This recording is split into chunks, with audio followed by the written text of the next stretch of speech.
Good morning. तो हम लोग आज सेकेंड चैप्टर स्टार्ट कर रहे हैं BCK का। ठीक है। जिसका नाम है बिजनेस एनवायरनमेंट। जिसका नाम क्या है बेटा? अच्छा देखो, बिजनेस एनवायरनमेंट को अगर मैं एक पहले हम लोग वैसे ही समझें without reading into the book, तो of course a business has to work in an environment. एक एनवायरनमेंट है जिसके अंदर एक बिजनेस क्या करता है, काम करता है। और अकॉर्डिंगली बिजनेस को ये देखना होता है कि उस एनवायरनमेंट पे रिएक्ट करना है या रिएक्ट नहीं करना। या फिर आई कैन रेदर से इन दिस वे कि there are many factors which influences the business. तो वो जो फैक्टर्स हैं वो सारा क्या है बेटा? एनवायरनमेंट। वो क्या है? सारा सारा एनवायरनमेंट। तो बिजनेस भी बहुत सारा, अच्छा दो तरह का एनवायरनमेंट हो सकता है। It could be internal, it could be external. जैसे हम लोग कस्टमर्स की बात करें या फिर हम लोग बात करें रिगार्डिंग दी कॉम्पिटिटर्स, तो ये अच्छा क्या ये एक बिजनेस को इन्फ्लुएंस करता है? अच्छा हमें ऐसे ही बोल सकता हूँ, the factors which might influence the business, तो उसे हम क्या बोलते हैं बेटा? Business environment. एंड और हो सकता है उस पर बिजनेस रिएक्ट करे या हो सकता है उस पर बिजनेस रिएक्ट ना करे। तो दैट्स अ डिफरेंट थिंग, वो हम पढ़ेंगे क्या होता है। बट अभी हम क्या पढ़ रहे हैं, what do you mean business environment. क्योंकि बिजनेस अकेले काम नहीं कर सकता। Business can not run in isolation. Isolation मतलब अकेले काम नहीं कर सकता। तो there is an environment in which your business work. तो पहले एक बार पूरा थ्योरी को इसको रीड करता हूँ आप लोग के लिए। A business is credit to provide product और सर्विसेज टू कस्टमर्स। बिल्कुल सिंपल है कि बिजनेस का काम क्या है कि वो आपको क्या देता है बेटा? प्रोडक्ट और services. And if it can conduct its operation effectively, अगर वो ठीक से काम करता है तो उसके ऑनर को एक रीजनेबल रिटर्न मिलता है, नहीं मिलता? मिलता है। इन एडिशन बिजनेस क्या क्रिएट करता है बेटा? जॉब क्रिएट करता है। जो लोग काम करते हैं बिजनेस के लिए। एंड दस बिजनेस बहुत क्या है बेटा? जरूरी है। क्योंकि आपकी जितने भी जॉब क्रिएशन हो रही है, एम्प्लॉयमेंट हो रही है, जस्ट बिकॉज ऑफ क्या है बेटा? बिजनेस। अगर क्या ही नहीं होगा तो क्या ही नहीं होगा बेटा? एम्प्लॉयमेंट ऑफ कोर्स कुछ भी नहीं होगा। A business is the enterprise that provides product or services desired by the customer। आपको जैसे वैसे तो मतलब मैं इतना डिटेल में तो नहीं जाऊंगा, बट अगर हम जनरल सा भी बात करें आप लोगों से रिगार्डिंग द बिजनेस, आपको पता है कि देखो ये ना शुरू से ही हमारे देश में, मतलब पता नहीं आपने इतना हिस्ट्री देखा नहीं देखा, बट अब जैसे ये है कोका कोला है या जो भी, मतलब I should not say about any brand. अच्छा ये लोग क्या करते हैं, ये लोग कहते हैं किसी सेलिब्रिटी को लेकर आ जाएंगे, बोलेंगे देखो वो पीता, वो कहता कहता कूल है। अच्छा अच्छा वो कूल है, अच्छा कूल नहीं है, हमें अच्छा लगने लग जाता है ना? मतलब टाइगर श्रॉफ आया, उसने पेप्सी के कैन को ऐसे पकड़ा, मतलब स्वैग है। मैंने उसको कितनी बार पकड़ा ऐसे, आई नेवर फेल्ट स्वैग। आप समझ रहे हो मतलब क्या? मैंने को मुझे लगा कुछ आता होगा, कुछ अलग से एनर्जी आती होगी, कोई स्वैग लगता होगा। मैं पकड़ के खड़ा हूँ, 5 मिनट हो गए, 10 minute, I didn't feel any swag. तो ये बिजनेस तो मतलब आज के डेट में तो वैसे तो ये लिखा है कि हमारी नीड्स को पूरा कर रहा है। आज के डेट में ऐसे वो हमारी नीड्स को पूरा नहीं कर रहा, वो उल्टा हमारी नीड्स को ना जानबूझ के बस क्रिएट कर रहा है। चाहे हमें जिस चीज़ की ज़रूरत भी नहीं है ना, उस चीज़ की भी वो ज़रूरत क्या कर रहा है? क्रिएट कर रहा है, ताकि वो ज़्यादा से ज़्यादा बिक सके, है ना? जैसे not to go into any kind of, मतलब कोई आर्ग्यूमेंट्स में नहीं जाना चाहता, मैं एक जनरल सा बात कह रहा हूँ, नॉट इन डिबेट और समथिंग। जैसे मैंने बताया फेयर होना ज़्यादा ज़रूरी है ना? फिर उस दिखाते हैं कि एक लड़की होती है, उसकी शादी नहीं हो रही होती है ना? अच्छा फिर वो अच्छा मैंने तो एक ऐड देखा था, तो उसमें क्या हुआ, उसको कहीं बिठाया और एकदम ग्लो हो गया वो। तो हमें लगा ये भाई ये, हाँ।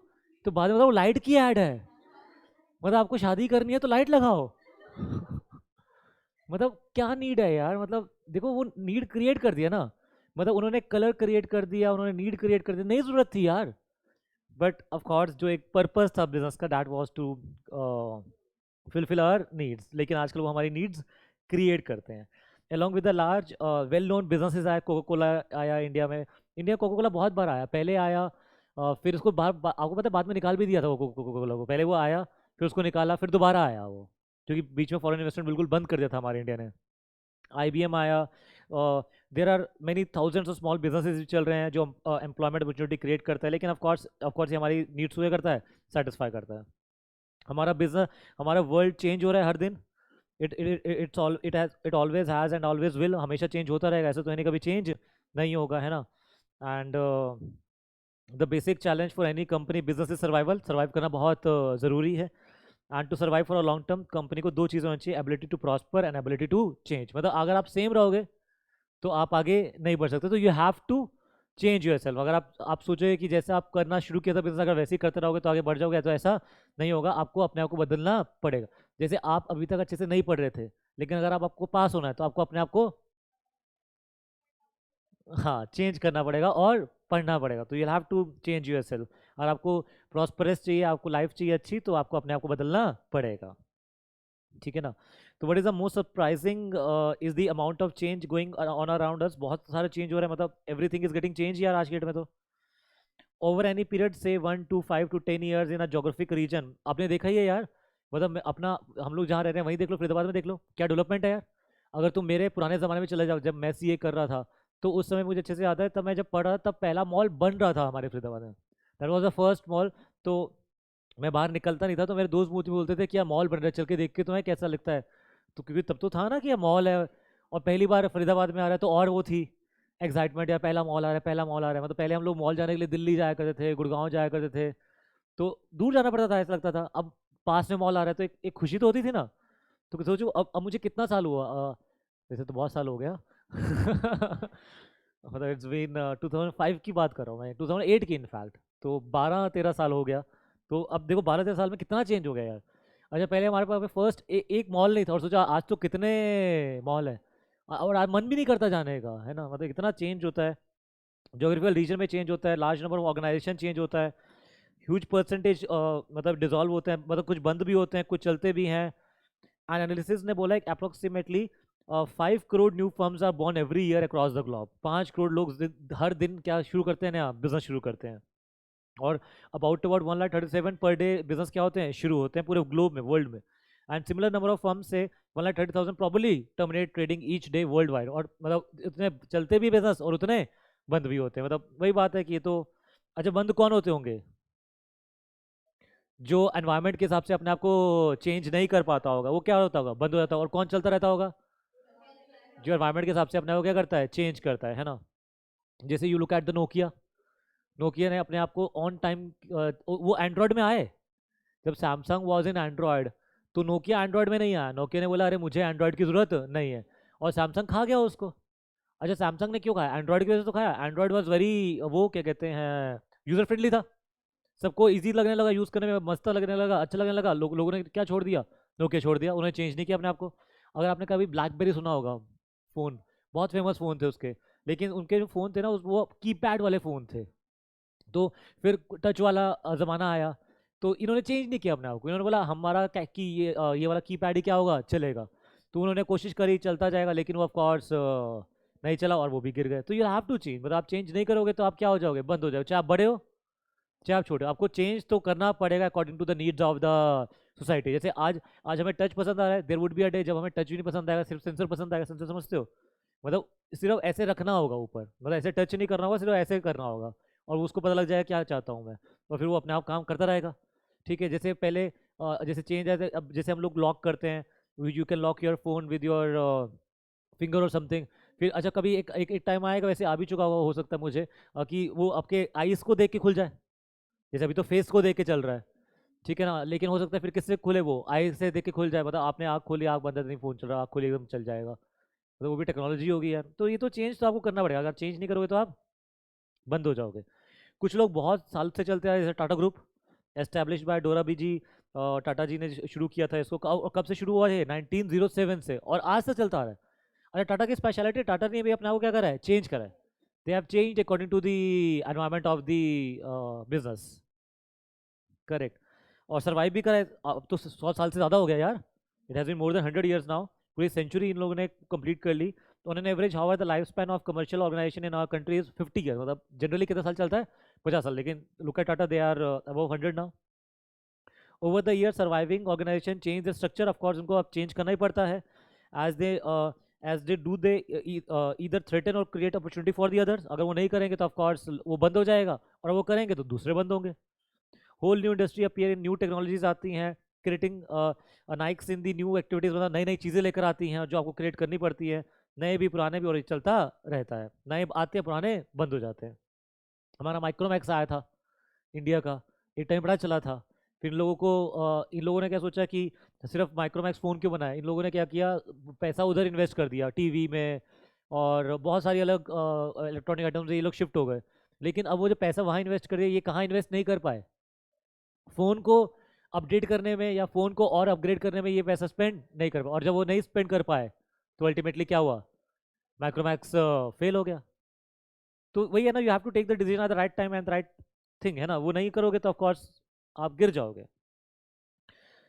Each business organisation operates in unique environment, हर किसी का एनवायरनमेंट अलग है। एनवायरनमेंट क्या करता है बेटा, इट इन्फ्लुएंसेस द बिजनेस, ये होगी मेन बात। एनवायरनमेंट क्या करता है, इट इन्फ्लुएंसेस व्हाट बेटा, बिजनेस। और ये इन्फ्लुएंस करता भी है और इन्फ्लुएंस होता भी है, क्यों हम कॉम्पिटिटर को अफेक्ट करते भी हैं और वो भी हमें अफेक्ट करते हैं। हम गवर्नमेंट को अफेक्ट करते हैं, गवर्नमेंट हमें अफेक्ट करती है, ठीक है। नो बिजनेस, अच्छा हम लोग बोलते रहे जैसे हम सीए लोग, हम लोग हमेशा चिल्लाते रहे जीएसटी ऑडिट, टाइम नहीं मिलता, टाइम नहीं मिलता, और डेट बढ़ाओ, डेट बढ़ाओ, डेट बढ़ाओ। गवर्नमेंट परेशान हो, गवर्नमेंट ने जीएसटी ऑडिट हटा दी, वो कहते बाहर में जाओ तुम लोग। अभी लास्ट डेट है 28 फरवरी, जीएसटी ऑडिट का लास्ट वाला। देखो nobody will say date बढ़ाओ। क्यों इन्हें पता है, अब इन्होंने बोल दिया डेट बढ़ाओ तो वो वैसे ही जा चुका है। तो तो no business can function free of interact, हम लोग नहीं जी सकते यार, मतलब अच्छा देखो, गवर्नमेंट लॉ हमें अफेक्ट कर सकता है, हमारे काम को अफेक्ट कर सकता है। In an emerging economy, the facet of the business, facet of the business मतलब वही जो उसका जो फेस है या जो उसका फीचर्स है वो क्या होता रहता है, चेंज होता रहता है, रैपिडली चेंज होता रहता है as compare to the earlier years. पहले टेक्नोलॉजी नहीं थी, अब तो इतनी टेक्नोलॉजी आ चुकी है कि आपको बदलना पड़ेगा। The concept of business such as online shopping, पहले एक टाइम पे था भी नहीं, बिल्कुल यार, मेरे को याद है अपना टाइम यार, हम लोग तो वहाँ पे खड़े होके टिकट बुक करते थे, क्या कहते हैं उसकी, ट्रेन की नहीं बेटा, वो मूवी देखने आते थे तो थिएटर्स की, तो वहाँ जाके हम टिकट, अच्छा हम लोग जल्दी जाते थे, जैसे अगर 3 बजे का शो है तो 1 बजे पहुँचना है, 12 बजे पहुँचना है, क्यों पहुँचना है, क्योंकि लाइन में लगना पड़ेगा, टिकट नहीं मिलेगी। अच्छा 3 बजे का शो है तो वो तो बुक हो जाएगा। अगर मैं अपना बहुत पीछे चला जाऊँ ना, तो मैंने तो ब्लैक में टिकट खरीदी है, क्योंकि एक टाइम था जब नीलम जैसे सिनेमा में अच्छी मूवीज लगती थी, है ना, तो तो नीलम मेट्रो ये बहुत फेमस हुआ करते थे, तो मुझे अच्छे से याद है, तो हम लोग एक दिन पहुंचे थे, 3 बजे का शायद शो था, अक्षय कुमार की मूवी थी, मुझे याद है अच्छे से, माधुरी दीक्षित थी उसके अंदर। तो that was my first movie जो मैंने अपने दोस्तों से देखी थी, that I was in 6th or 7th standard that time. तो सब लोग दोस्त अपना चल पड़े, अपना एक रिक्शा किया सबने, सारे एक उसी रिक्शे में बैठ गए और चल पड़े, ठीक है। फिर हम वहाँ पहुँचे और थिएटर में जब हम पहुँचे तो पता लगा कि यहाँ पर तो टिकट ही नहीं है। फिर गरीबी उस समय बहुत होती थी, 6th क्लास में क्या पैसे होते थे यार, 10-20 भी इतनी मुश्किल से मिलते थे। तो फिर पता लगा ब्लैक में मिल रही है, फिर और हर ग्रुप में एक अमीर दोस्त ज़रूर होता है ना, जो कहता है अरे भाई है ना, भाई देगा पैसा। तो फिर उस दिन वो भाई काम आया, और उस भाई की बदौलत ही हम उस मूवी को एंजॉय कर पाए, नहीं तो वो मूवी नहीं देख पाते। और अच्छा देखो, मजे की बात देखो, नीलम हो गया, पॉपकॉर्न बेटा क्या बात कर रहा है, टिकट के पैसे थे पॉपकॉर्न। वो इतना भी अमीर नहीं था कि पॉपकॉर्न भी खिलाएगा। तो अच्छा अब तुम थिएटर का देख लो यार, थिएटर में अब नीलम मेट्रो कितने सारे थिएटर थे हमारे, सागर सिनेमा पता है कितने सारे थे। मैंने जो फैमिली के साथ मूवी देखी थी वो सागर सिनेमा देखी थी, हम आपके यहाँ कौन, सलमान खान की। तो अच्छा फिर नए पीवीआर आया, अच्छा पीवीआर जब आए, अब पीवीआर में बहुत सारी चीज़ें थी जो इधर नहीं थी, जैसे टू टेक सम एग्जांपल्स, उसमें सोफ़ा बड़े अच्छे थे, रिक्लाइनर सोफ़ा थे, आराम से बैठो एकदम एकदम रिलैक्स हो जाओ।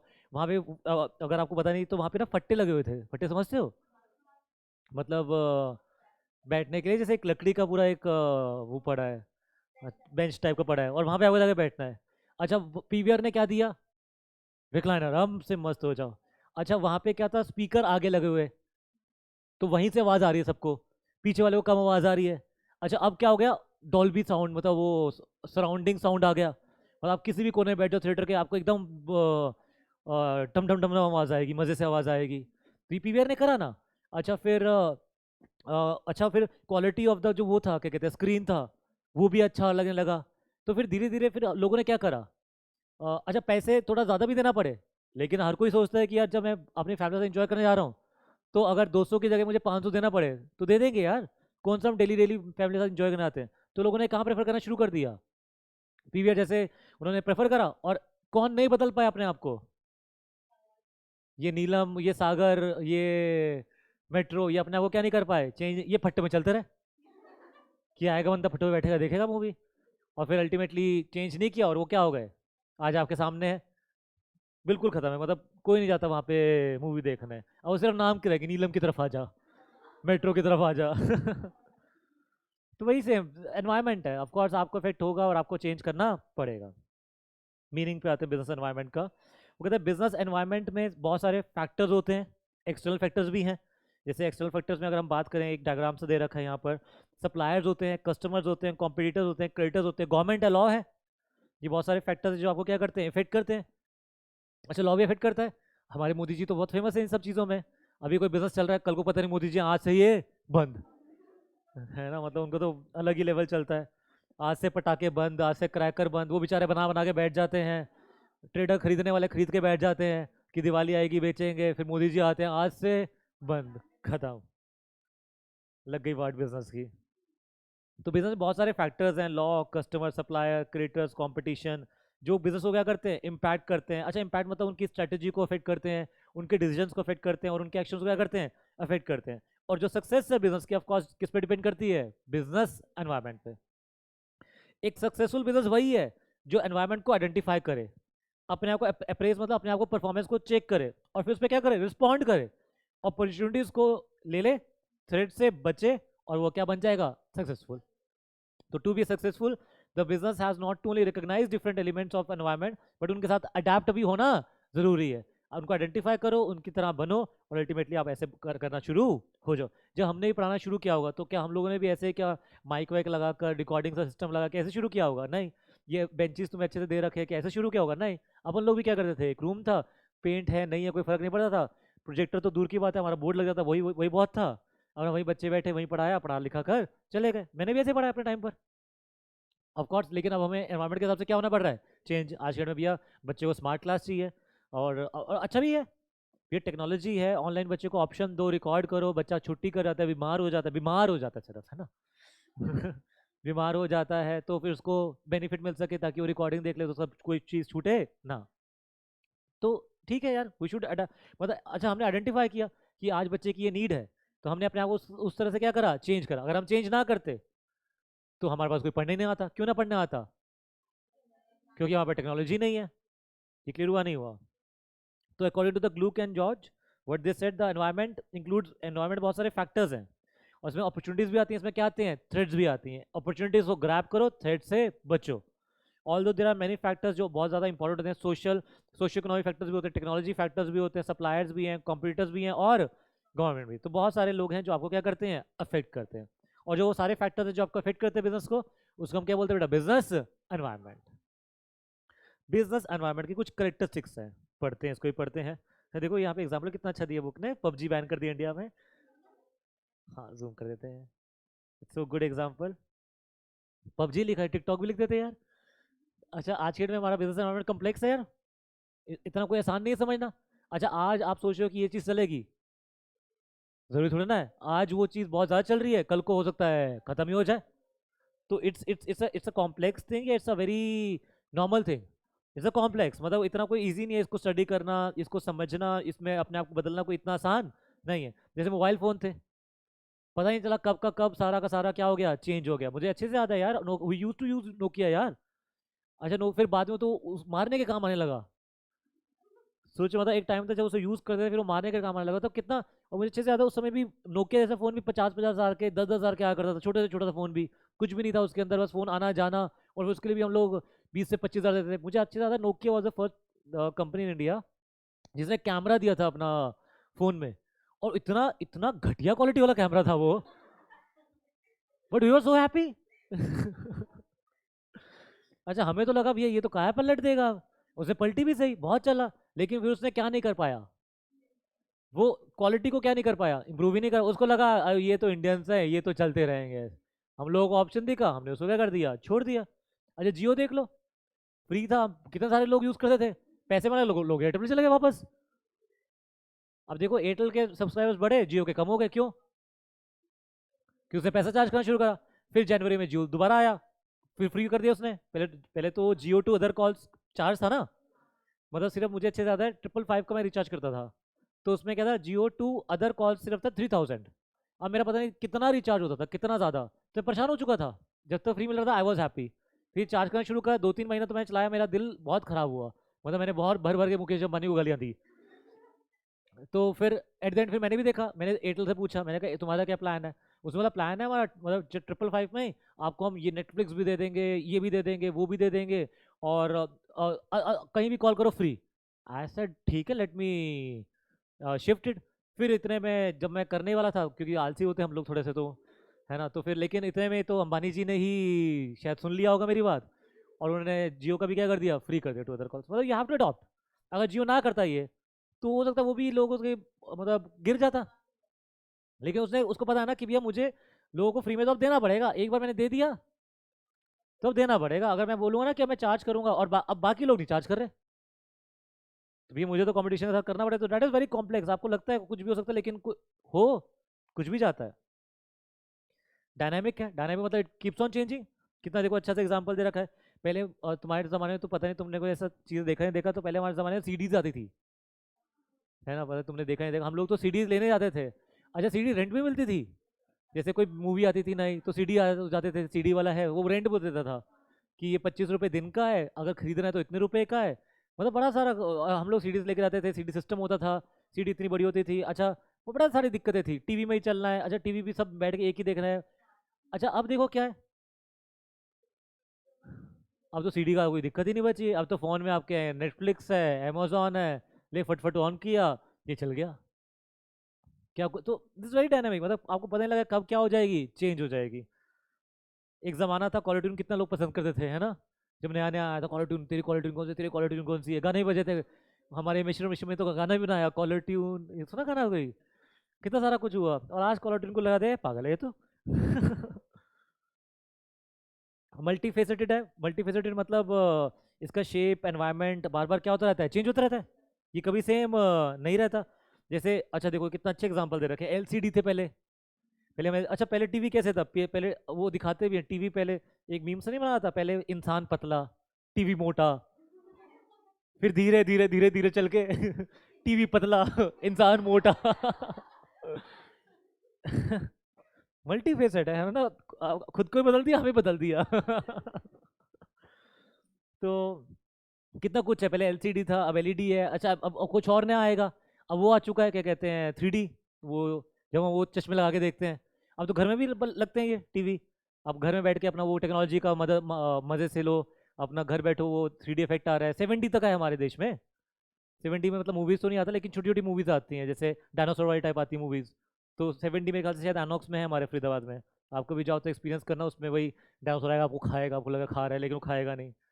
तो सब है हमारे देश में, बदलता रहता है, इट कीप्स ऑन चेंजिंग, कभी भी क्या नहीं रहेगा, सेम नहीं रहेगा। And has a far reaching impact. मतलब अगर आप चेंज हो जाओगे तो आप झेल जाओगे इसको, लेकिन अगर आप नहीं चेंज करें तो भैया आपको तो ये बंद कर देगा।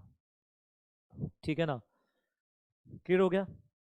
अच्छा करेक्टेसी हो गया हमारे पास, अब हम लोग किस पे आएंगे, इसके इंपॉर्टेंस पे। अच्छा क्या इसको हमें समझना बहुत जरूरी है, यस। बिजनेस एनवायरमेंट को समझेंगे तभी तो पता लगेगा अपॉर्चुनिटी क्या है आज। जैसे देखो वही बात है ना, टाइम सिखाता है या फिर एनवायरमेंट सिखाता है। कोरोना आया, हम लोग भी आज तक हम लोगों ने ऑनलाइन नहीं पढ़ाया था कभी। मतलब it was never, we never thought to teach मतलब sitting in Faridabad teaching a person in Mumbai, और teaching a person in sitting in Chennai और समवेयर, है ना। तो चेन्नई तो चलो हमने नहीं पढ़ाया, बट मुंबई पढ़ाया, क्योंकि वहाँ मुंबई में हिंदी चलता है, चेन्नई नहीं चलता। चेन्नई तो मैं ज़्यादा बोल दिया। तो अच्छा ये हमने कभी सोचा नहीं था। फिर कौन आया, कोरोना आया। अच्छा कोरोना में सब घर बैठ गए। अच्छा zoom was the first time I use it. तो उससे पहले तो हमने यूज़ भी नहीं किया था। फिर जूम शुरू किया, धीरे धीरे उसको सीखा समझा क्या होता है, स्टडी किया, और फिर एकदम ट्रेन हो गए। फिर तो भैया कहीं से बच्चा आ जाए। अच्छा फिर हमें रियलाइज़ हुआ, क्या रियलाइज़ हुआ, कि अपॉर्चुनिटी सिर्फ यहाँ नहीं है जहाँ बैठा हूँ, यहाँ बैठ के अपॉर्चुनिटी पूरे इंडिया में है, जहाँ भी हिंदी चलता है। वर्ल्ड तो नहीं बेटा, लॉ अलग अलग है ना, लॉ पढ़ाता हूँ बेटा मैं, law is different for different country. तो मुझे पता लग गया कि भैया मैं, जो मेरे को हिंदी समझ सकता है वो मेरे से पढ़ सकता है। कि वो और इंडिया में तुम्हें पता है 60-70% तो सारा क्या है, हिंदी है। वो तो तुम बहुत उधर चले जाओगे, साउथ साइड चले जाओगे, तब हिंदी खत्म हो जाएगी। या फिर वैसे तो हर जगह चलती है हिंदी। आप मिडिल इंडिया में चले जाओ, गुजरात है, मध्य प्रदेश है, हिंदी चलता है। ऊपर चले जाओ जम्मू कश्मीर, हिंदी चलता है। आप ईस्ट में चले जाओ, क्या कहते हैं, ईस्ट में कौन आ जाएंगे तुम्हारे, तुम समझ गए ना। तुम वेस्ट में चले जाओ, नीचे मेरे को लगता है थोड़ा दिक्कत है, इधर केरला साइड में थोड़ा सा दिक्कत आता है। केरला हो गया, महाराष्ट्र तो चलता है थोड़ा बहुत, लेकिन महाराष्ट्र में भी वही चलता है, मुंबई वगैरह चलता है। तुम थोड़ा अंदर चले जाओगे फिर वहाँ पे मराठी चलती है, फिर वहाँ नहीं चलता आपका। तुम समझ गए ना, मतलब अपॉर्चुनिटी बहुत है। अच्छा ये बिजनेस एनवायरमेंट को देखा, पता लगा। लेकिन ऑफकोर्स साथ में क्या है, थ्रेड्स भी हैं। ये कंपटीशन भी तो बैठा है, आप ये अकेले थोड़ी ना हो। और पहले कितने प्लेयर्स थे आपके आने से पहले ही, आप ये थोड़ी ना आपने पहली बार आए, तो थ्रेट भी है और क्या मिल पता लगी, अपॉर्चुनिटी भी है। अगर आप बिजनेस एनवायरनमेंट को समझ जाओगे तो आप किस डायरेक्शन की तरफ चलोगे, ग्रोथ की तरफ। अगर आप उसको समझते हो, उस तरफ से बदलते हो, तो आप कहाँ जाओगे, ग्रोथ की तरफ। समझते और बदलते, कॉन्टिन्यूस लर्निंग है ये। बता इसमें बिजनेस एनवायरनमेंट तो हम हमेशा क्या करते रहोगे, सीखते रहोगे नई नई चीज़। जैसे मैंने भी नया चीज़ सीखा अभी, आज एक टेक्नोलॉजी चल रहा है, फिर टेक्नोलॉजी क्या होगा, चेंज होगा, फिर वो सीखेंगे। इमेज बिल्डिंग, आप आपकी इमेज भी तो बनती है, आप कुछ नया करते हो तभी तो आपका क्या बनता है, इमेज। अगर आप पुराने जैसे करते रहोगे तो आपकी एक दिन एक ना एक दिन इमेज क्या हो जाएगी, खत्म हो जाएगी ना। या वैसे तो मतलब देखो ये डिफरेंस है हमारे देश में ना, मतलब if you can think in such a way. अगर जैसे हल्दीराम है, अच्छा हल्दीराम को तुम क्या बोले, हलवाई तो है वो भी, अगर देखा जाए तो हल्दीराम क्या है, हलवाई है। अच्छा एक वो भी हलवाई है और बाकी भी हलवाई है, लेकिन उस हलवाई में उस हलवाई में डिफरेंस क्या है, उसने कुछ अलग सोचा, उसने वो नहीं सोचा जो सब सोचते हैं, उसने कुछ अलग सोचा ना। अच्छा अलग सोचने का उसकी वजह से आज क्या क्रिएट हुई उसकी इमेज। आज देखो आज कोई उसको हलवाई बोलते हैं, आप समझ रहे हो, है तो वो हलवाई यार, समोसे ही तो बनाता होगा, नमकीन बना रहा है, समोसे बना रहा है जो एक नॉर्मल हलवाई बनाता है। But you look at the difference. ये इंडिया, यही तो डिफरेंसेस हैं यार, इंडिया में क्या हर जगह है यार, मतलब these are everywhere, why I am saying India. इसी के साथ अगर आप एनवायरनमेंट को समझोगे तभी आप किसको मीट कर पाओगे बेटा, कंपटीशन को। क्योंकि अगर आपने एनवायरनमेंट को नहीं समझा तो आप कंपटीशन को समझ नहीं पाओगे। कोई डाउट बेटा यहाँ तक, वेरी सिंपल। नेक्स्ट आते हैं, अच्छा बिजनेस और एनवायरनमेंट में क्या रिलेशनशिप है, what is the relationship between किसका बीच में बेटा, ऑर्गेनाइजेशन एंड एनवायरनमेंट। अच्छा दोनों, मैं उसको इन्फ्लुएंस करता हूँ, वो मुझे करता है, मतलब बिजनेस एनवायरनमेंट को अफेक्ट करता है और एनवायरनमेंट मुझे अफेक्ट करता है, तो दोनों इंटरलिंक्ड है। ठीक है, इसी एनवायरनमेंट में हम लोग को अपॉर्चुनिटी पता लगती है, लिमिटेशन पता लगते हैं, थ्रेट पता लगता है, प्रेशर आता है, और जो इनको सबको मैनेज कर लेता है वो सक्सेसफुल हो जाता है। तो ऑफ कोर्स हम लोग क्या करते हैं, we exchange our information, we do what, exchange our information, exchange our resources. ये समझ में आया नहीं आया, तो सबसे पहले we do what, exchange of information.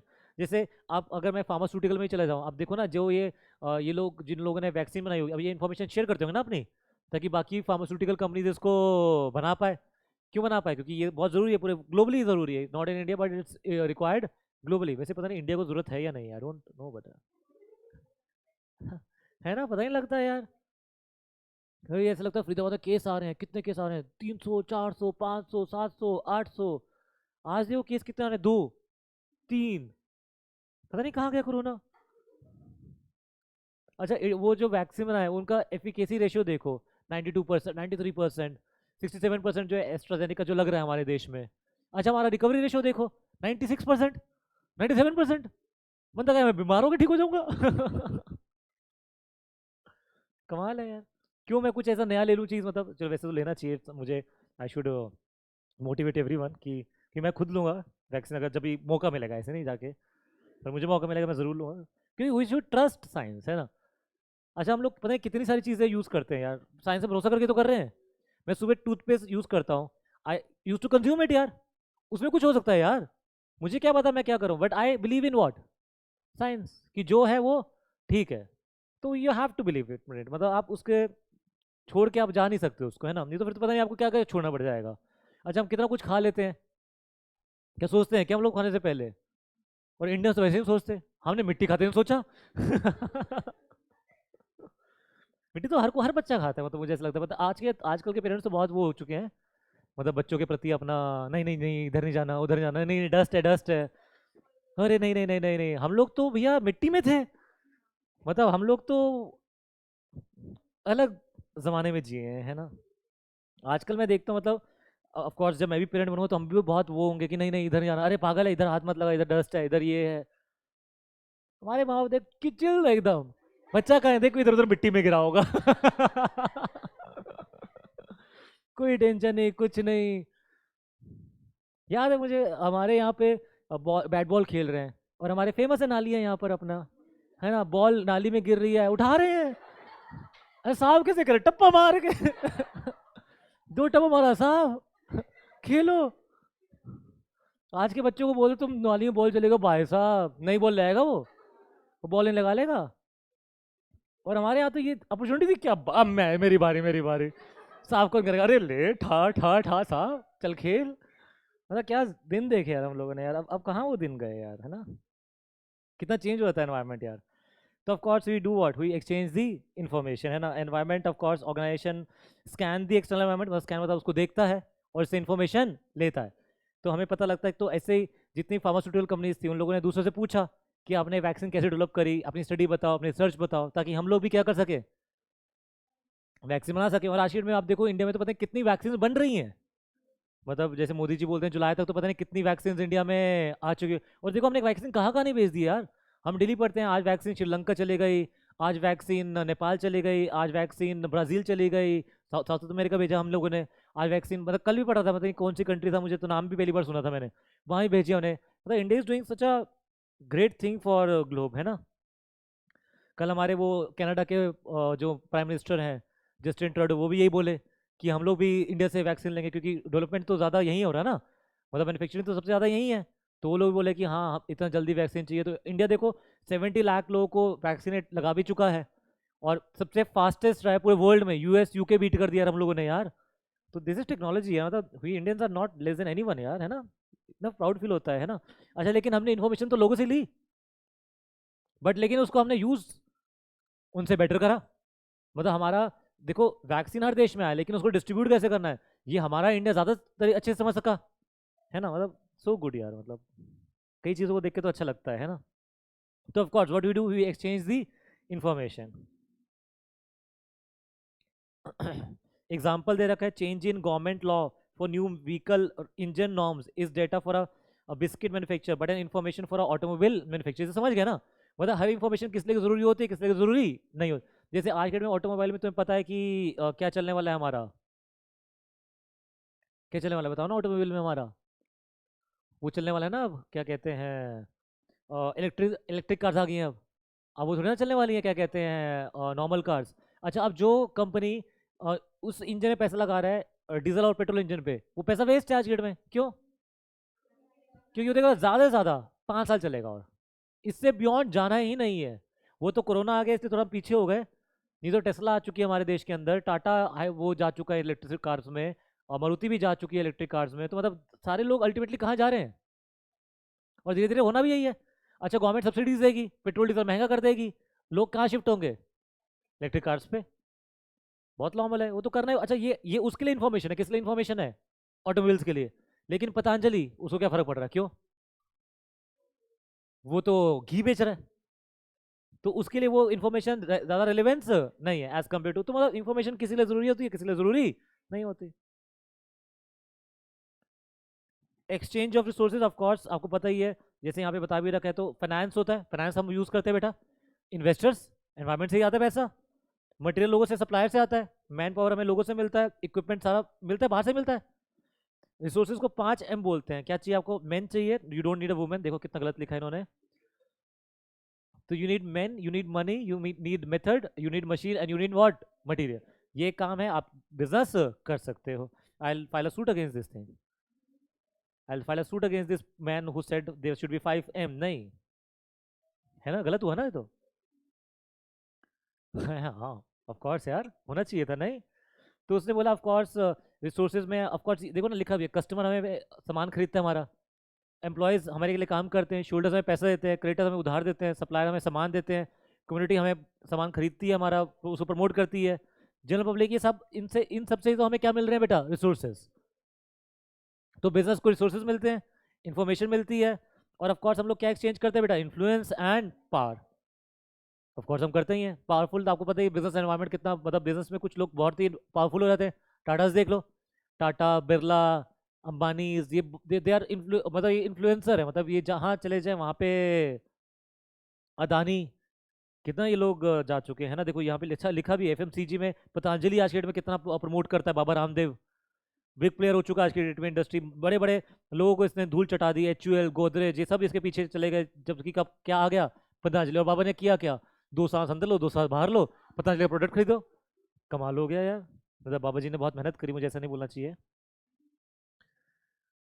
मतलब इन्फ्लुएंस है, पावर है ये तो। अच्छा उन्होंने इन्फ्लुएंस किया लोगों को। अच्छा पहले उन्होंने योगा सिखाते रहे सिखाते रहे। अच्छा फिर योगा में बोलते रहे अरे ये पेप्सी मत पी, पेप्सी मत पी। फिर लोगों ने पूछा क्या पी, ले आंवला पी। ले एलोवेरा एलोवेरा पी। गिलोय पी। हम तो समझ समझ रहे, मतलब उन्होंने क्या तरीका किया लोगों को इन्फ्लुएंस करने का, है ना। मतलब पहले योगा सिखाया, योग से होगा, योग से होगा। फॉलोअर बढ़ाते गए बढ़ाते गए बढ़ाते गए। फिर जितने सब इतने सारे फॉलोअर्स हो गए, फिर बोले ये खरीदो, वो ये भी खरीदो, वो भी खरीदो। फिर कपड़े बनाएंगे, फिर पता नहीं गाड़ी बना देंगे, पता नहीं क्या क्या बनाएंगे ये। तो ऑफ कोर्स बिजनेस एनवायरनमेंट आपको इन्फ्लुएंस भी करता है, और इसमें पावर भी है यार, है 100% है, नो डाउट। पतंजलि इन्फॉर्मेशन लेता है मार्केट से, कॉम्पिटिशन से, पता है कि हम भी बना सकते हैं यार। क्या साबुन कौन नहीं बना सकता यार। आप घर बैठ के साबुन बना सकते हो, ये चीज़ पतंजलि में तो देखी होगी। और पतंजलि को पता है, मैं बोलूंगा पता नहीं कितने लोग खरीदेंगे। अब मैंने साबुन घर पे बैठ के बना लिया, और मैं बाहर जाऊँ लोग मेरा साबुन खरीदो, लोग मारेंगे मुझे यार। Nobody will purchase it. मैंने शैम्पू बना दिया, क्या है यार। लिखा तो होता है ये सामान लो, यूट्यूब पे आ जाएगा how to make a shampoo. हर कोई बना सकता है घर बैठे बैठे, लेकिन आपको नहीं खरीदेगा, क्यों नहीं खरीदेगा, you don't have a influencer power. या फिर आप इन्फ्लुएंसर बनो, आप लोगों को इन्फ्लुएंस करो। लोग इन्फ्लुएंस होते हैं, कंगना रनौत देखो कितना इन्फ्लुएंस करती है।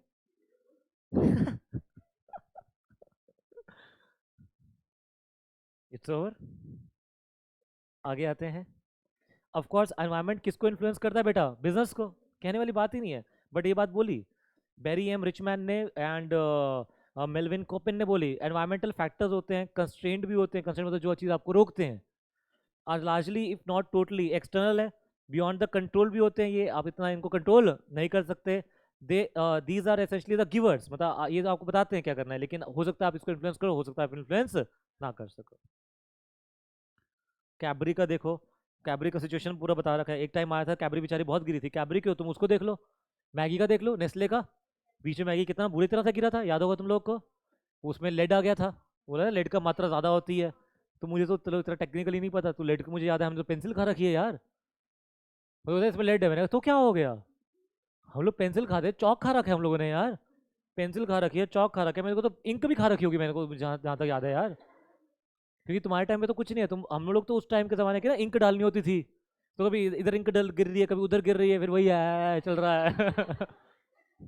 हम लोग तो थे उस जमाने के यार। तो अपने को तो फर्क नहीं पड़ता, लेट है तो क्या हो गया, मैं तो क्या क्या नहीं खा रखा है यार।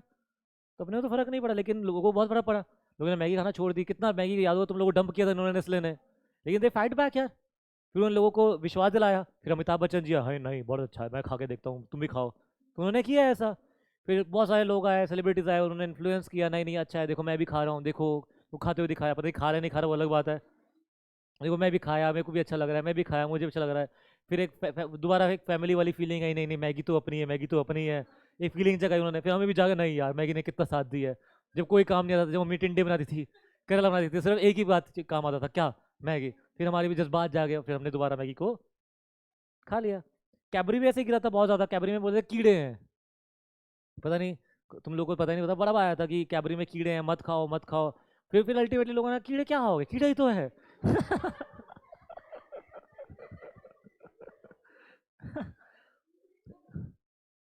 तो तो कैबरे की सिचुएशन है, पढ़ते हैं क्या हुआ। तो इसने बोला complain received across India of worms, worms मतलब कीड़े थे किसमें, चॉकलेट में।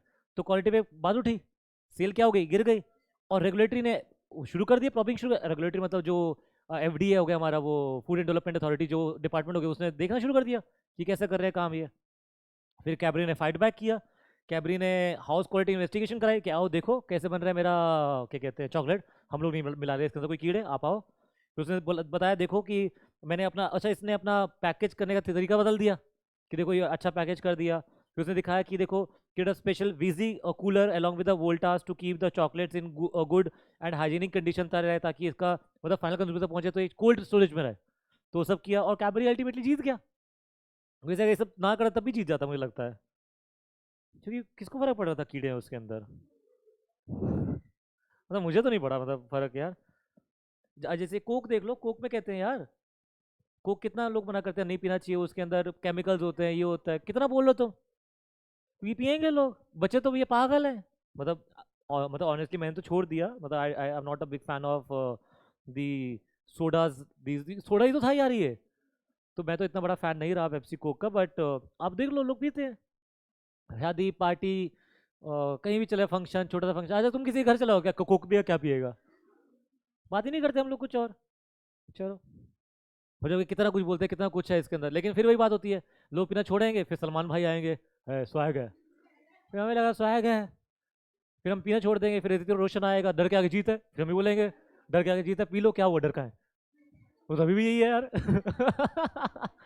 ये कमाल नहीं हो गया, मतलब यार खाई है नीचे, है ना, मैं ड्यू पीऊंगा और खाई को तोड़ दूंगा, भाई तू गिरेगा। इतनी बुरी तरह गिरेगा तू, पहचान भी नहीं पाएगा खुद को, नहीं, बट नहीं, हम तो हम हैं, ऐड देखते हैं पागल हो जाते हैं, खुद को रोक ही नहीं पाते।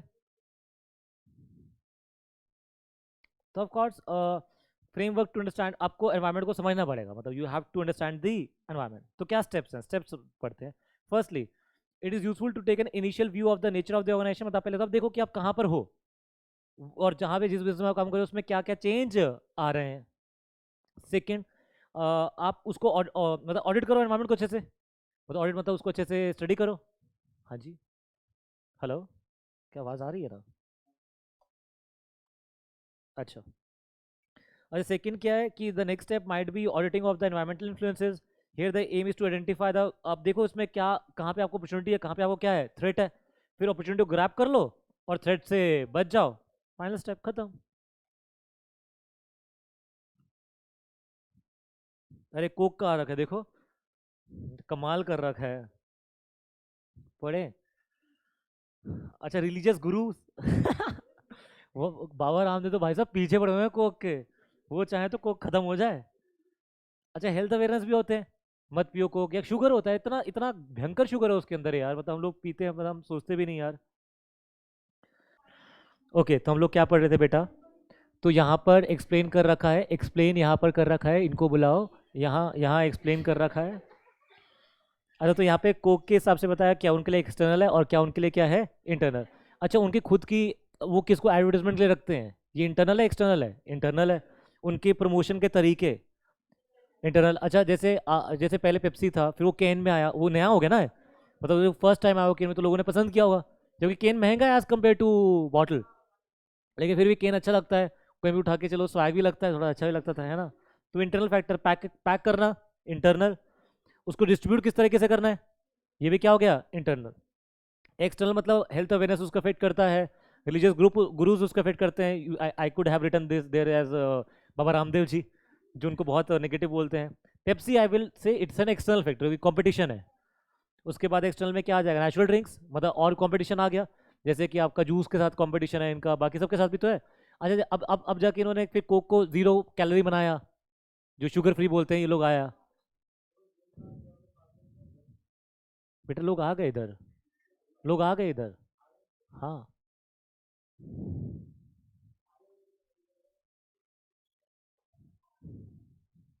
अब क्लियर हुआ। अच्छा, क्या आपको एनवायरनमेंट को एनालाइज करना पड़ेगा या एनालिसिस नहीं करना पड़ेगा, करना पड़ेगा। हाँ, सेजल आ गए, मैं बता देता हूँ कौन कौन आ गया। Sejal is here, Pankaj is here. अच्छा, तो एक बार देखें एनवायरमेंटल एनालिसिस में क्या क्या, एनवायरमेंटल एनालिसिस समझ गए ना तुम लोग, मतलब एनवायरमेंट को स्कैन करना, स्टडी करना, पर्पस क्या है, 1 2 3 करके लिख रखा है इन्होंने। फर्स्ट, एनालिसिस करो, should provide an understanding of the current and potential changes, क्या चेंज हो रहा है और क्या चेंज हो सकता है फ्यूचर में। सेकेंड, उससे आप इनपुट लो, अपना डिसीजन बनाओ उसकी बेस पे, है ना।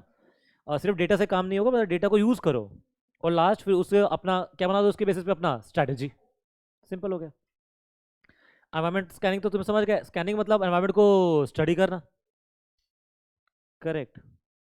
तो यहाँ पे इन्होंने एक पूरा डायग्राम से दे दिया, मैं एक बार रीड भी करता हूँ। एनवायरमेंटल स्कैनिंग का मतलब क्या हुआ, as a process by which organisation monitor their, कि वो कैसे आइडेंटिफाई करेंगे अपॉर्चुनिटीज़ को, कैसे आइडेंटिफाई करेंगे थ्रेट्स को, जो किसको अफेक्ट करते हैं, बिजनेस को, ताकि वो स्ट्रैटेजिक डिसीजन ले सकें, तो उसको हम क्या बोलते हैं, एनवायरमेंटल स्कैनिंग। तो एनवायरमेंट स्कैनिंग में ये लोग क्या करते हैं, चेंज देखते हैं, परसीव चेंज मतलब क्या चेंज हो सकता है, उसके हिसाब से अपना स्ट्रैटेजी क्या करते हैं, चेंज करते हैं। इनपुट आते हैं, और इंटरनल फैक्टर्स भी इफेक्ट करते हैं, और बाहर वाले फैक्टर्स भी इसे क्या करते हैं, इफेक्ट करते हैं। तो the factors which are an outcome of environmental scanning, कुछ एक तो इवेंट्स होते हैं, कुछ ट्रेंड्स होते हैं, इश्यूज एंड एक्सपेक्टेशन। तो चार बातें उन्होंने बेसिकली बोली, क्या क्या? इवेंट्स। अच्छा इवेंट्स मतलब जैसे यहाँ पे इवेंट बोल रखा है बिग पॉलिटिशियन जिसने अनाउंस करा a big urbanisation project passes away all the businesses which are anticipating profit from it would need to revise the strategy due to this event। मतलब एक पॉलिटिशियन तो जो आपके फेवर में बोल रहा था फिर वो मर जाता है मतलब आप समझ गए ना? मतलब आपको लग रहा था ये पॉलिटिशियन ये चेंज कर देगा, तो आपने उसके बेसिस पे क्या मतलब अपनी स्ट्रैटेजी, बाद में लगता है वो मंदिर चला गया, तो आपको अपनी स्ट्रैटेजी क्या करनी पड़ेगी? चेंज। वैसे बहुत सिंपल है, अब अगर राहुल गांधी होगा तो स्ट्रैटेजी अलग होगी, मोदी जी है तो स्ट्रैटेजी अलग होगी। तुमने नोटिस करा राहुल गांधी को राहुल गांधी बोल जाते हैं हम लोग, है ना? हम लोग राहुल गांधी जी नहीं बोलते है ना, मोदी जी का तो हमेशा मोदी जी नहीं। अच्छा देखो मोदी जी अलग ही लेवल बना रखा है हम लोगों ने, नहीं? तो हमारी ऑफकोर्स स्ट्रैटेजी क्या होती है? चेंज होती है। अगर हमारे यहाँ पे गवर्नमेंट चेंज होता है तो हमारी स्ट्रैटेजी क्या हो जाएगी? चेंज हो जाएगी। राहुल गांधी आ जाएंगे तो स्ट्रैटेजी रहेगी नहीं कुछ कुछ भी करो। अच्छा ट्रेंड चेंज होते हैं तो बताइए, ट्रेंड्स आज किसी चीज़ का ट्रेंड है, कल को किसी और चीज़ का ट्रेंड आ जाएगा, ऑफकोर्स थिंग्स चेंज। और आपको ट्रेंड को आइडेंटिफाई करना पड़ेगा। जैसे पहले मुझे अच्छी ज़्यादा जब when I was in college तो उस समय ट्रेंडिंग में था वो जो बेल बॉटम आया था नया नया, पहले बहुत पहले ज़माने में चलता था ये बेल बॉटम। तो बिल्कुल एकदम नीचे से एकदम गोल गोल सा एकदम, है ना, अजीब सा। तो फिर बीच में दोबारा आया है वापस, मुझे सीधा कॉलेज में बड़ा चलता था बेल बॉटम, तो मैं दो चार जीन्स भी ले जाता था बेल बॉटम वाली।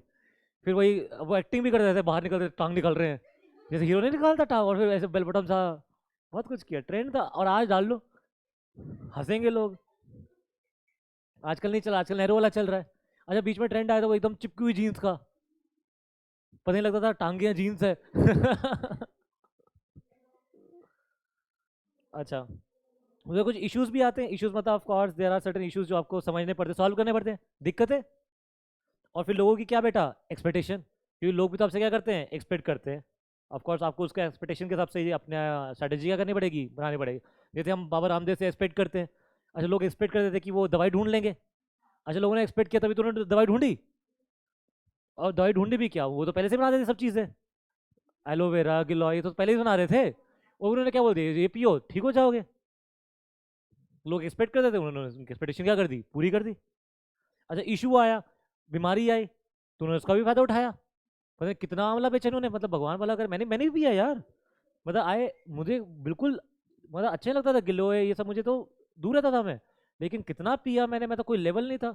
मतलब मुझे अच्छे से टाइम याद है जब नया नया कोरोना आया था, ऐसा लगता था बस यही पीते रहो भाई साहब, सुबह शाम यही पीते रहो भाई साहब, वो था यार। और इन्होंने फायदा उठाया उस चीज़ का, मुझे अच्छे से याद है हम जाते थे पतंजलि खाली बिल्कुल, कोई आंवला का जूस नहीं कुछ नहीं है, बताओ यार भगवान वाला गए, फिर नंबर देखा था भाई साहब जैसे ही आए एकदम मुझे फ़ोन कर देना रास्ते में, मैं फट से पहुंच जाऊंगा उठा लूंगा, ये भी दिन थे यार।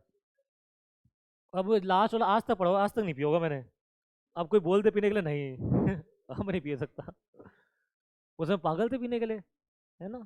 चलो कंपोनेंट ऑफ बिजनेस एनवायरनमेंट, दो तरह का एनवायरनमेंट है तो पता ही बेटा, एक इंटरनल और एक एक्सटर्नल, ये क्लियर हुआ?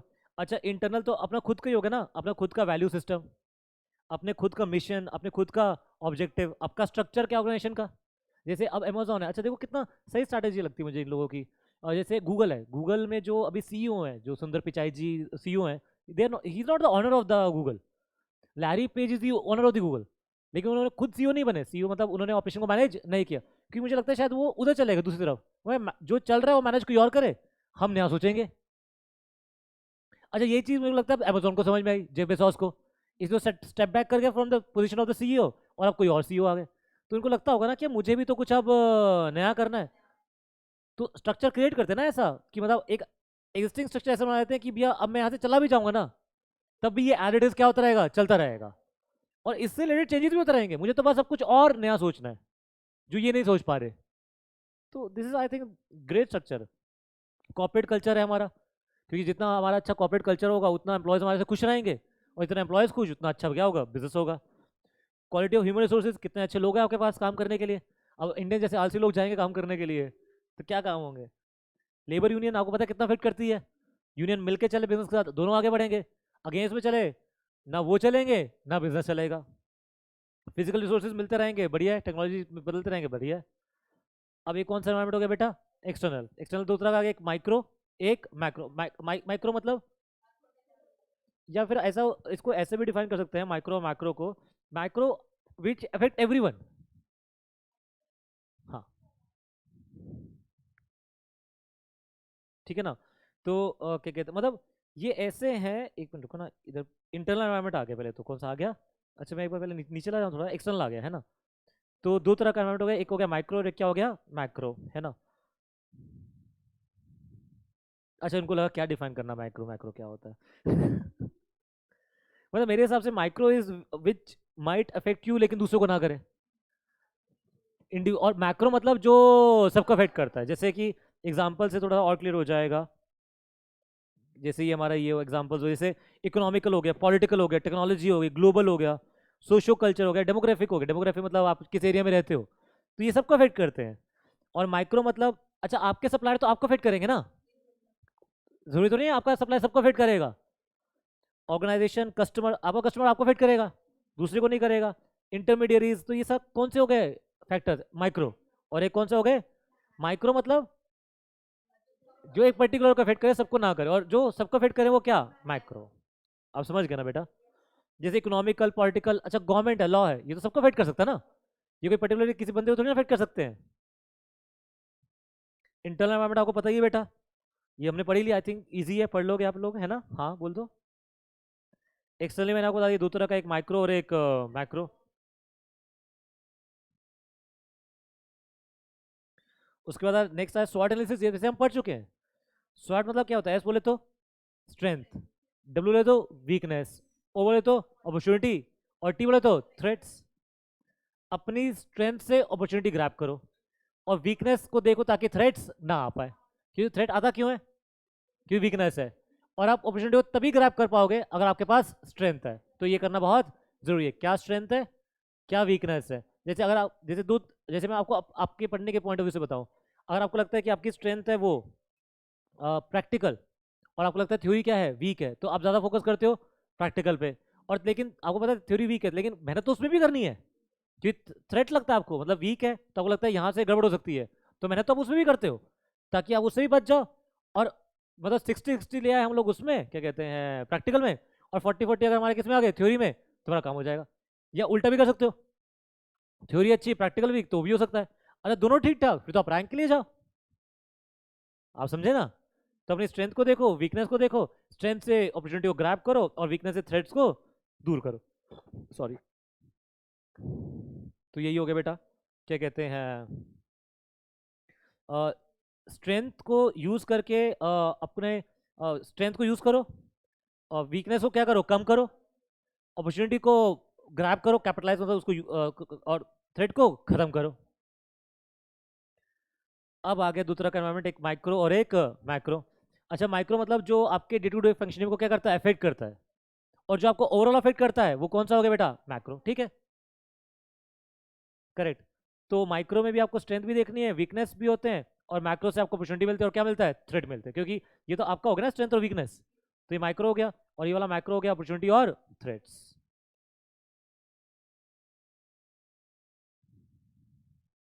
तो मतलब जो आपको डायरेक्टली इफेक्ट करते हैं, रेगुलरली इफेक्ट करते हैं वो माइक्रो, और जो आपको ओवरऑल इफेक्ट करते हैं वो मैक्रो। जैसे माइक्रो में आ गया कस्टमर्स, ये आपको डेली इफेक्ट करते हैं। ऑर्गेनाइजेशन, आपके honours, board of directors daily effect करते हैं। आपका जिस मार्केट में आप काम कर रहे हो डेली इफेक्ट करता है। इंटरमीडिएट का डेली लिंक में हो, कॉम्पिटिटर्स आप डेली लिंक में हो, और सप्लायर से भी आप डेली लिंक में हो। और मैक्रो मतलब जो आपको एक बार इफेक्ट करता है, कभी कभी इफेक्ट करता है, वो क्या हो गया बेटा, मैक्रो। जैसे डेमोग्राफी मतलब वही जिस एरिया में आप काम कर रहे हो उसमें इनकम डिस्ट्रीब्यूशन कैसा है, अमीर लोग रहते हैं, गरीब लोग रहते हैं, मिडिल क्लास लोग रहते हैं, पॉपुलेशन का साइज कितना ज़्यादा है, कम है, कैसा है। पॉलिटिकल की पॉलिसीज, इकोनॉमिक के इंटरेस्ट रेट, जैसे आज के में इंटरेस्ट रेट कम है तो होम लोन ज़्यादा मिलता है। सोशल आपका कल्चर बिलीफ, उसके हिसाब से हमारे यहाँ पे चीज़ें बिकती हैं। टेक्नोलॉजी, आप मंदिर बनाने के लिए जाओ, लोग भर के पैसा देते हैं आपको, है ना, देना भी चाहिए, अच्छा है। तुम लोग गुस्सा मत होना मेरे से। गवर्नमेंट के पॉलिसी चेंज हो सकती हैं, legal law, global of course पूरा वर्ल्ड। तो जो आपको डेली रेगुलर बेसिस पे अफेक्ट नहीं करते वो क्या हो गया बेटा, मैक्रो। और जो आपको डेली लेवल पे क्या करते हैं, इफेक्ट करते हैं, वो क्या हो गए, माइक्रो।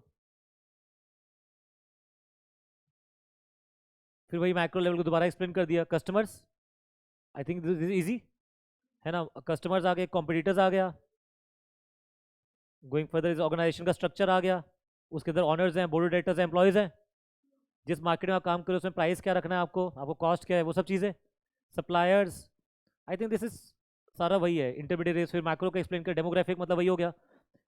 आप जैसे वो है, जैसे डायमंड्स है, अच्छा ये डायमंड जैसे ज्वेलरी जैसा स्टोर कहाँ खुलता है? जहाँ अमीर लोग रहते हैं। आपने कभी रूरल एरियाज में देखा होगा ना ज्वेलरी, कम होंगे होंगे तो ज़्यादा कहाँ होंगे? आप समझ गए ना? अब जैसे आप साउथ तक जाओ, इतने ज्वेलरी शॉप्स हैं, मतलब लाइन वाइज ज्वेलरी शॉप्स हैं, क्यों? साउथ में सब अमीर लोग रहते हैं। वहाँ पे लोग, पता है लोगों को, अच्छा वहाँ पे जाओगे तो वहाँ पे आपको 50 लाख का भी मिलेगा नेकलेस, 1 करोड़ का भी मिलेगा नेकलेस। अब हमारे फ्रीडम में जाओ, यहाँ पे ज़्यादा से ज़्यादा 5 लाख का मिल जाएगा, 6 लाख का मिल जाएगा, क्यों? क्योंकि इनकम लेवल ग्रुप, यहाँ पे लोग नहीं खरीदते, वहाँ पे लोग खरीदते हैं। तो ऑफकोर्स डेमोग्राफिक एनवायरमेंट, बूढ़े लोग, अब वही होता है ना, जितना ज़्यादा बूढ़े लोगों को उतना हिसाब से सामान बनेगा, जितने यंग लोगों के उसके हिसाब से सामान बनेगा। बच्चों के लिए बच्चों के हिसाब से सामान बनेगा, हमारे यहाँ बच्चे ज़्यादा हैं, यंग ज़्यादा हैं, बूढ़े कम हैं, तो उस हिसाब से हमारे यहाँ पे सामान बनता है। इतनी चॉकलेट तभी तो बनती है।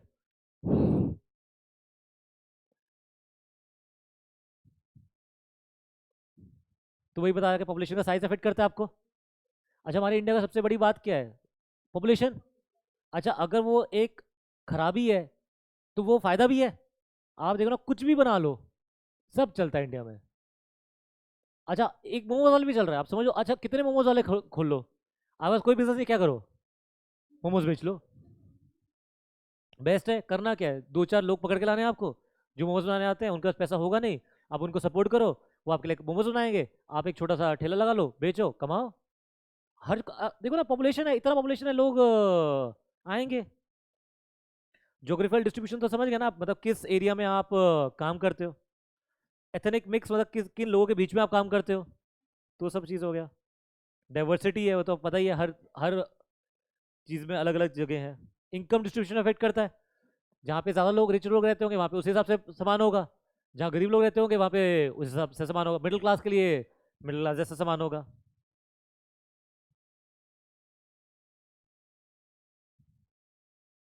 फिर इकोनॉमिक एनवायरनमेंट दे रखा है, ये तो आपको पता ही है बेटा। ये तो आपने उसमें पढ़ा होगा, इकोनॉमिक्स में पढ़ा होगा। 3 तरह का सिस्टम होता है, कैपिटलिज्म, सोशलिज्म और मिक्स्ड। और ये तो पता है, कैपिटलिज्म मतलब जहाँ पे everything is owned by private, socialism जहाँ पे everything is owned by public, मतलब गवर्नमेंट, और मिक्स मतलब गवर्नमेंट ओन भी है और प्राइवेट ओन भी है। जैसे हमारा India is in mixed economy, मतलब प्राइवेट ऑनरशिप भी अलाउड है और गवर्नमेंट ऑनरशिप भी अलाउड है। और सोशलिज्म जैसे कि चाइना हो गया, सोवियत यूनियन पुराने ज़माने का, तो ये सब सबसे best example North Korea, everything is owned by government. और capitalism perfect example US, government कुछ ओन नहीं करी, सबका सारा सारा क्या है, कैपिटलिज्म है। हम लोग जहाँ जाते हैं टूवर्ड्स कैपिटलिज्म, है ना। फिर लोग गाली देते हैं, क्यों कैपिटलिज्म में जाना, मोदी जी बेच रहे हैं, मोदी जी बेच रहे हैं।